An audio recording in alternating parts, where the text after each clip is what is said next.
Welcome to our channel. Today we how to back up your robo-advisor data with Schwab Intelligent Portfolios step by step clearly.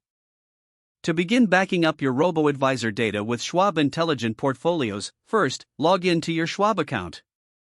Ensure you have two-factor authentication enabled for added security. Once logged in, navigate to the Accounts section in the main menu. Look for Schwab Intelligent Portfolios and click on it to access your portfolio details. Next, find the Reports or Statements option within the Schwab Intelligent Portfolios dashboard. Select the specific report or statement you wish to back up, such as your performance summary or transaction history. Once you've selected the report, look for an option to download or export. Choose the preferred format for your backup, typically PDF or CSV.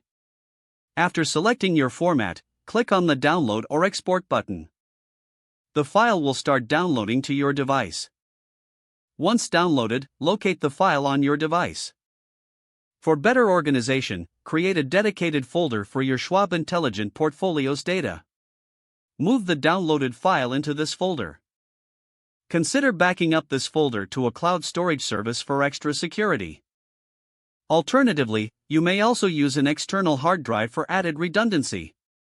Review your downloaded data to ensure it contains all necessary information. Regularly repeat this process to keep your backups updated. This will help ensure that your robo-advisor data remains secure and accessible whenever needed. If the page does not load, refresh the browser or try again in a private or incognito window.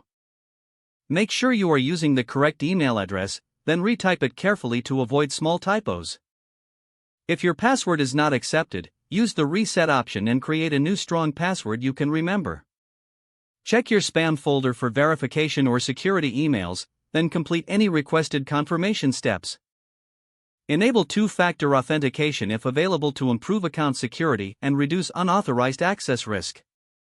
After signing in, review your profile details so your contact information and settings are accurate and current. If you see an error message, note it down and try again after restarting your device and internet connection. Log out when you finish, especially on shared devices, to keep your account and payment information secure. If the page does not load, refresh the browser or try again in a private or incognito window. Make sure you are using the correct email address, then retype it carefully to avoid small typos. Don't forget to like this video and subscribe to our channel for more step-by-step tech guides.